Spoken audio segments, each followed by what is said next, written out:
Hi, my name is John Hummer. I am a wealth strategist with Bank of America's private bank, and I'm talking today with Milt Zeutschel about the trust that he's created and his philosophy towards life and towards using the trust to help understand what his perspectives are on the way the money in the trust should be used and what leads to a successful, happy, and productive life. This is why you do it. It's personal to you. It's what your thoughts and your intentions are. And the important thing to keep in mind are these are reflections of what your intentions are. And this is, your intentions are going to be interpreted by your children and grandchildren and great-grandchildren and down the line. And so it's important, I think, for the family to understand what your intentions are and what your philosophy is so that they can be good shepherds, good stewards of the wealth that you've created and have entrusted with them. That's the idea. And so what your authentic thoughts are on how you feel, what you feel is a good life, is very, very valuable for the family. And it's what led to your own success, and it's what you think will lead to the future success of the family. And therefore, that's the value that needs to be provided for the next, for the people who are going to come, who may not have known you personally, or maybe young now, and will gain understanding as they grow up.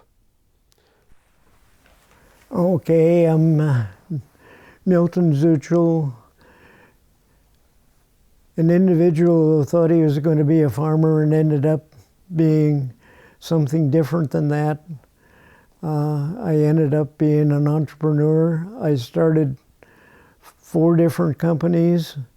Each company was formed based on problems that I solved for potential customers, and then convincing the customers that I had a solution for them and they would be happy with me as a supplier through my ability to solve not only the problems that they have today, but future problems in that industry.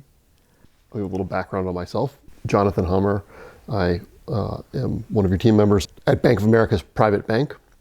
And I'm going to ask you some questions about your life, your perspectives, and the trusts that you established.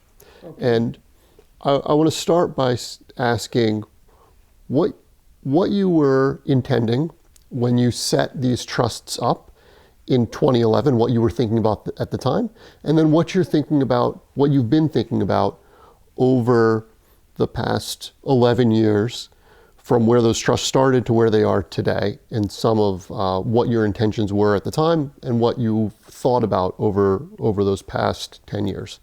In 2011, I had not made much money yet,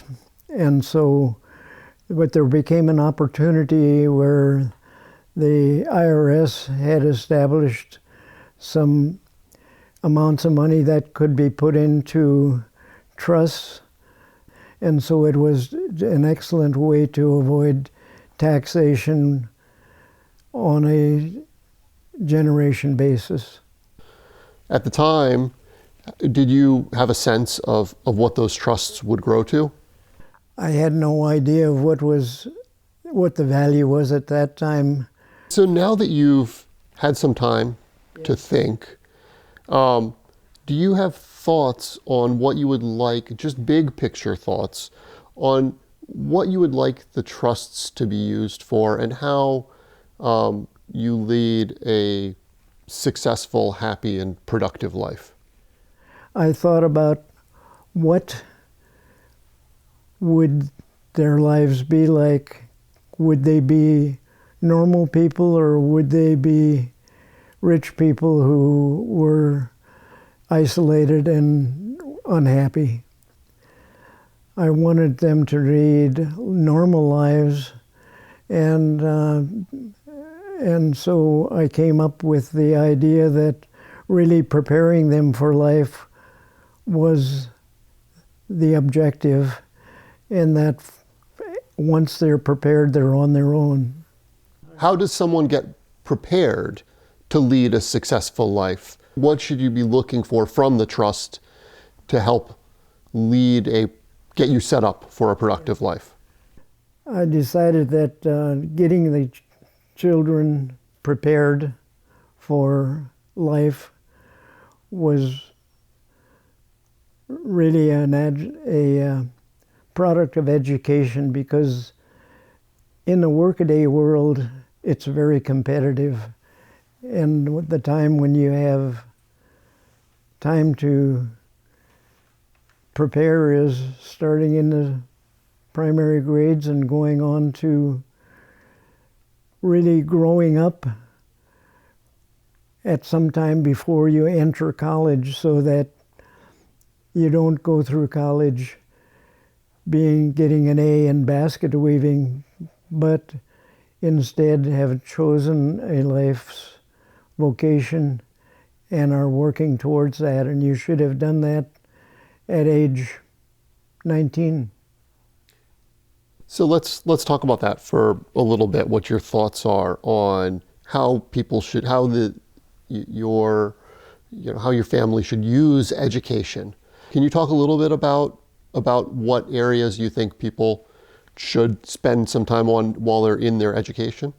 Different children, of course, have different circumstances, and good schooling, it depends on the parents' interest in it, and get the parents involved. Get special schooling as soon as it's worthwhile to use the money for that. And so they're thinking, especially through high school, that at some time the good times are over and you have to think about the future. And that's really what you want to do. And so how do you know what you want to do? One is by getting jobs that you don't like, to start to pare the possibilities down from what you don't like to what you do like. You're not doing justice to yourself if you don't go out and try some of the more difficult classes. You have to test yourself to know what you can do. In my instance, I went to a school that didn't offer much math or physics, and I didn't know that I possibly could excel at that until I found out what engineers do. I used to think that engineers were the driver of the train. But engineers are the people who solve problems. And solving problems is what it takes to get into a profession where you're really interested in and like the job. It's a wonderful perspective. I'm going to change gears and ask you about some of the ways that you've thought about your finances and your financial dealings with people. And so one thing I'd like to get your thoughts on are financial dealings with family members, right? So thinking being in business with family members, lending to family members. In my earlier years, I had friends of family and other friends who told me about disasters that had happened to them, and I integrated those thoughts throughout my life. Financial dealings among family members are a recipe for disaster, because it's happened in so many families, and I've been warned of that from people that I know. So limit family interactions. Don't lend money to family members. Yes. And don't co-sign for debt for family members. Now, what about your reputation in the community and letting people know about the wealth that you have accumulated or received, or your position? How to avoid that and have family not be influenced by the money, but to end up having a happy life, means that you want to be one of them, act like one of them, and be one of them, and have normal friends, not friends that necessarily have some different objective than to be friends. The ultimate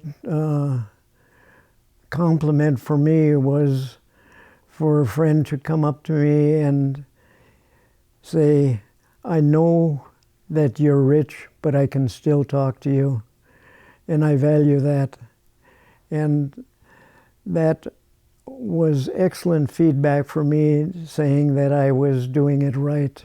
I had normal friends, not friends who wanted something from me other than just friendship. I'd like to hear about how you approached the business world that you were in, and the importance of your reputation and and people knowing that they could trust you and your word. Trust is very important, and how do you do that? Well, you have to be honest in everything that you do. So I have a story that was a storekeeper. So the storekeeper came to me one day and he said, you ordered 10 of these items and we got 100. And they were very expensive modules. So it was a big deal. And I said, we can't receive them. You and I are going to go and return them right now, because somebody in that end of the business is going to lose his job. And that got his attention. He knew that I was honest, and he stayed with me for a lifetime. It's a wonderful story. What's your perspective on borrowing money and going into debt? Do you have thoughts on when it's appropriate and when it's not appropriate to borrow money? The only way to be successful financially is to pay interest on things that appreciate, and anything that depreciates, you pay cash for. That was an instruction that my dad gave me, and I followed that through life. I want to ask you about a story of where you had a new building built for a new company, and given the reputation that you had earned through your honest dealings, how that deal came to be. When I was an engineer, I had decided that I really wanted to start a business, but I was still working. And so one of the things in starting the business is you have to have a location and a facility. We stopped in a location on the outskirts of Seattle, and there was a man that was out in his field hoeing corn, and we stopped and talked to him, and he says, "I own this land and I'm just trying to develop it." And I said, "Well, we'd like you to build a building here." He thought it over and he said, "Oh, and when do you want it?" And I said, "In 3 months." And he said, "Okay, I think I can do that. The rent may be just a little bit more, but not much." And I said, "Okay." We shook hands and we left. 3 months later, I came back and there was a building. We moved in and we started the business. The name of that man was George Rowley, and we had financial dealings with him for many years. Never had a contract, only a handshake. What a wonderful way to do business. That is wonderful. Though as a lawyer, I'm getting heartburn listening to it.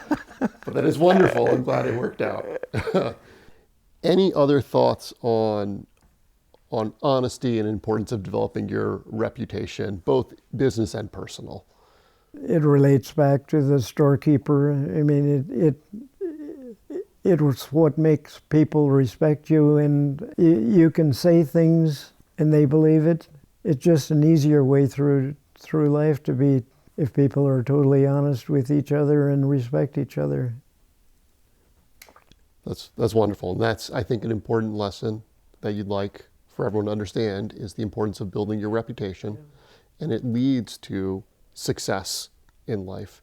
And as we've talked about, other things that lead to success in life are education and pushing yourself. And one of the things, this trust, the trust that you created, are going to make it so that beneficiaries of these trusts will need to push themselves. And so one of the things that you've talked about previously is the importance of, while young, working. Well, this is all a part of growing up. Mm-hmm. And not everyone is going to grow up at the same time, but the sooner that you think about it, the sooner you will be able to zero in on what the possibilities are and for you.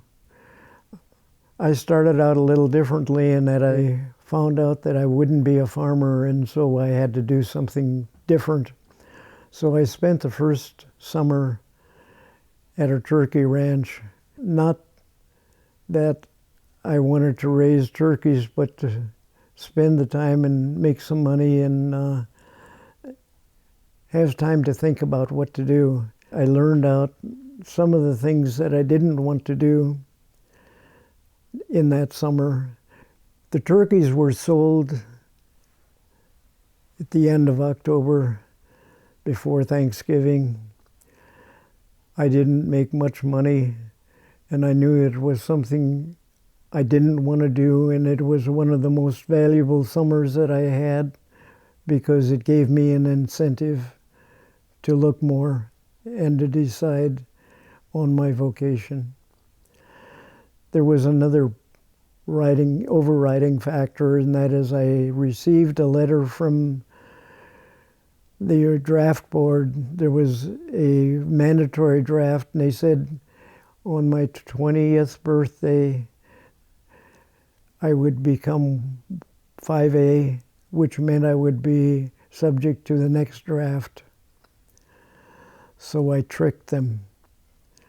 I joined the Navy before the draft came in. That gave me 4 years to think about the future, and that's where I found out what an engineer does. So as a young teenager, you had the responsibilities of this turkey farm. For teenagers or young pre-teenagers who are watching this, what advice or what thoughts do you have for them on what they should be doing in a first job? Well, the job that they take should be one where it'll most likely be using your hands for something, but along with the hands there's a mind that goes with it, and you should use that mind. And when you work, you should always be thinking of solving problems. And if you solve problems and do things better, your boss will recognize that, and you will most likely be rewarded for it. Wonderful. One of the other things that we've talked about is using funds to help get started in your life by helping purchase potentially a first home. Can you talk a little bit about what you have in mind there for purchasing a home, and how that should be thought of? The idea of having your own home it's one of the most expensive things that you acquire, and it's the most difficult to be able to do, but it's the most important to have a family, providing a good place for educating the young and housing the young. and having a happy family life. So my idea is that the investment in the individuals should be completed by the time they're 30 years old so that they have a lifetime to enjoy it. So the two things that I want them to have is, number one is an education to make money and be independent, and to have a home that you own that provides stability for you and your family and the next generation. It sounds like what you're really trying to do is set up people to live successful and productive lives. Yes. Any other thoughts on that? Anything else that you'd want to say as goals or objectives? I can't foretell what the marketplace will be and what are the different kinds of work that are available, but through education they can be able to make the changes that occur with different generations, and I just know that there are lots of people in the world and there's a lot of competition, and you want to be the individuals to be happy through their lives and to be able to live and prosper in that competitive arena. Are there any pitfalls or things that you would want people to watch out for that could derail them from a successful life? Along with being happy is being healthy.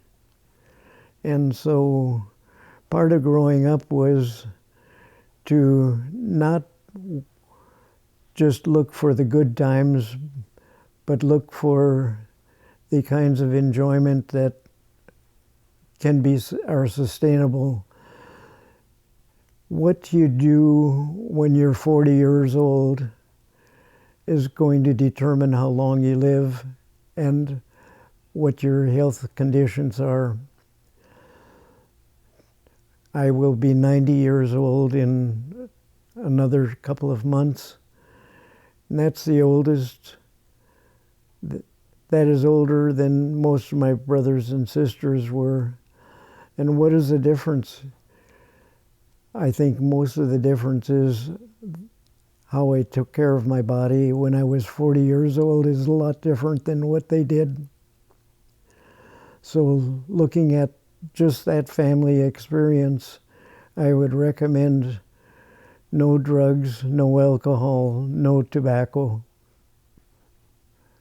As I grew up, I didn't know how successful I would be, and so these are thoughts that I have generated not from childhood, but from after the experiences of having lived for 90 years. I didn't know what I would have at this time, and I don't know what the future will be. But I know that I was happy and that I made a contribution to society, and I hope that you will do the same based on being prepared with a good education and a good family life so that you can continue to do the same things that I did, maybe, but do it better. Okay, if you got the message, you better be doing what I said, because I will be watching you.